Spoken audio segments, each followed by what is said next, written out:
upon a time, in the bustling city of Lagos, there lived a young girl named Nkem. Nkem was an orphan. She had lost both her parents when she was just 12 years old, and the burden of caring for her fell on her mother's sister, Auntie Ife. Auntie Ife lived in a large 2-story house in the affluent part of the city with her 2 daughters, Amara and Uju, who were beautiful and spoiled. From the moment Nkem arrived at her auntie's home, she knew life was going to be difficult. Though her aunt welcomed her with open arms at first, that warmth quickly faded. Auntie Ife was strict and controlling, but her daughters, Amara and Uju, were worse. They treated Nkem like an outsider, never allowing her to forget that she was only in the house because of their mother's charity. "Wash the plates," Uju would yell from the kitchen. "Go to the market.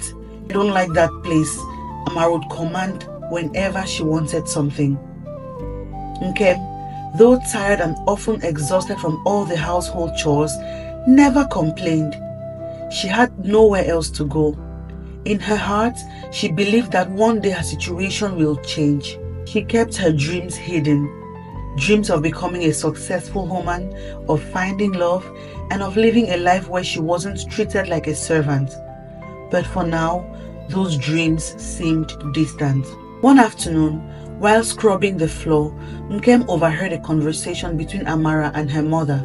Amara was excitedly talking about her new suitor, Chike. Chike was a wealthy businessman, known for his charm and kindness.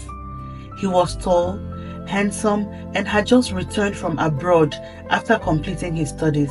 Amara was eager to win his heart, as she knew that marrying Chike would bring status and wealth to the family. "Make sure the house is spotless," Amara shouted at her that day. "Chike is coming over this evening, and I want everything to be perfect." Nkem nodded silently and went about her work, scrubbing, cleaning, and tidying the house to perfection. When evening came, she retreated to the background as Amara dressed up in her finest clothes, eager to impress her suitor. Chike arrived, and as expected, he was greeted warmly by Auntie Ife and her daughters. The house was filled with laughter and conversation. But in the corner, Chike noticed Nkem as she quietly served the drinks, her head bowed and her eyes full of sadness. Something about her caught his attention. Unlike Amara, who was loud and flamboyant, Nkem had an air of quiet dignity, and though she was dressed in simple clothes, her natural beauty shone through. For the rest of the evening, Chike found himself stealing glances at Nkem, even though she remained in the background.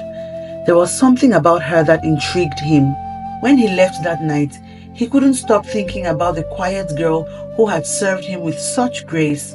As time went on, Chike continued to visit Amara, but each time he became more and more interested in Nkem. He noticed how hard she worked, how she never complained despite the way Amara and Uju treated her. He watched as she took care of the house, never asking for anything, never drawing attention to herself. The more he saw her, the more he was drawn to her quiet strength. One evening, after a particularly difficult day, Nkem was sent to the market by Amara. As she walked the crowded streets, balancing a basket on her head, she heard someone call her name. "Nkem!" She turned to see Chike standing by his car, a warm smile on his face.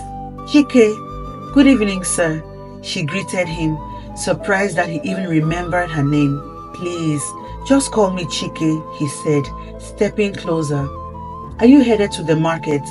Can I give you a ride?" Nkem hesitated. She wasn't used to anyone offering her kindness, let alone a man like Chike, but he insisted, and she finally agreed. As they drove to the market, Chike asked her about herself.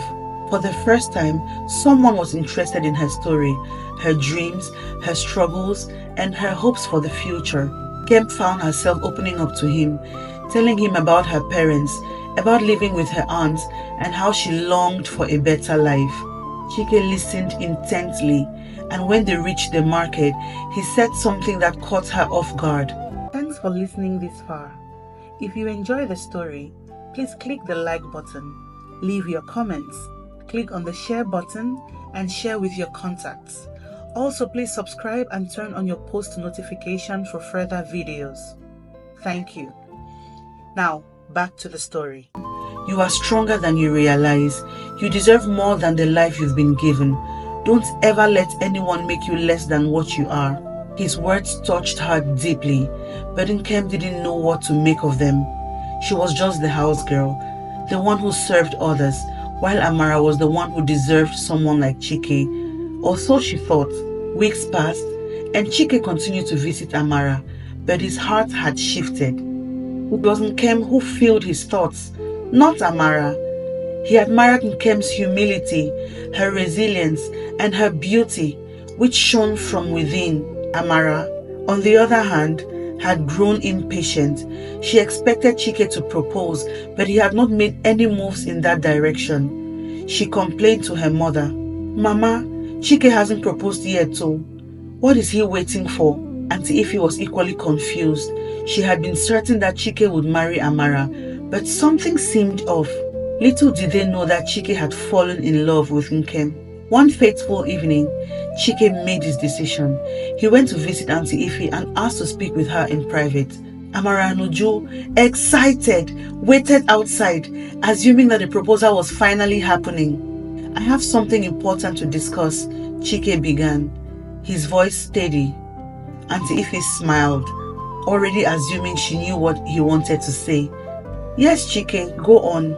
I have been coming here from time to time," he continued, "and I've had the chance to get to know Amara and your family. But I've also gotten to know someone else." Auntie Ify's smile faded slightly. "Who do you mean?" "I'm in love with Nkem." Auntie Ify's eyes widened in shock. "What? Nkem? The house girl? How can that be? Chike, you came here for Amara, not Nkem. Nkem is just..." Chike interrupted her gently but firmly. "Nkem is not just the house girl. She is kind, strong, and beautiful in ways that go beyond what anyone can see on the surface. I have made my decision. I want to marry her." Auntie Ify was speechless. Never in her wildest dreams had she imagined that Chike would choose Nkem over her daughter. The shock rippled through the house, and when Amara heard the news, she was furious. "How dare you choose her over me?" Amara screamed, her face twisted with anger. "She's nothing. She's just a servant." Who had overheard everything from the kitchen, stood frozen in shock. She couldn't believe what she was hearing. She had never expected Chike to choose her, let alone ask her to marry him. Her heart raced as she stepped into the room. "Chike," she whispered, "this can't be real. I am not worthy." But Chike crossed the room, taking her hands in his. "You are more than worthy, Nkem. You are the woman I've fallen in love with. I see your heart, and it's more beautiful than anything I have ever known." Auntie Ify, still reeling from the news, tried to protest, but Chike was firm. "With or without your blessing, I will marry Nkem." And so, the once invisible girl who had been treated like a servant became the center of a love story that no one had seen coming. Despite the objections from her aunts and cousins, Chike's love for Nkem never wavered. He made arrangements for the traditional marriage, and soon the entire village was talking about how the house girl had won the heart of a wealthy, honorable man. The wedding day arrived, and it was a beautiful ceremony filled with joy and celebration. Nkem, dressed in traditional attire, was radiant. She couldn't believe how her life had changed, from being mistreated in her aunt's home to marrying the man of her dreams. As she walked down the aisle, she saw the faces of the people who had once looked down on her, now filled with awe and respect. After the wedding, Nkem built a life of love and happiness. Nkem's humble beginnings were no longer a source of shame, but a reminder of the strength she had carried within her all along. With Chike by her side, she grew into a confident, loving wife, and together they created a home filled with kindness, respect, and compassion. As the years passed, Nkem's story became one that was told throughout Lagos. A story of love that blossomed against all odds. A story of strength, resilience, and the triumph of the heart. I hope you love the story, and if you do, please leave your comments in the comment section telling me what story you would like to hear next. Please click the subscribe button, and I'll see you in my next video. Bye!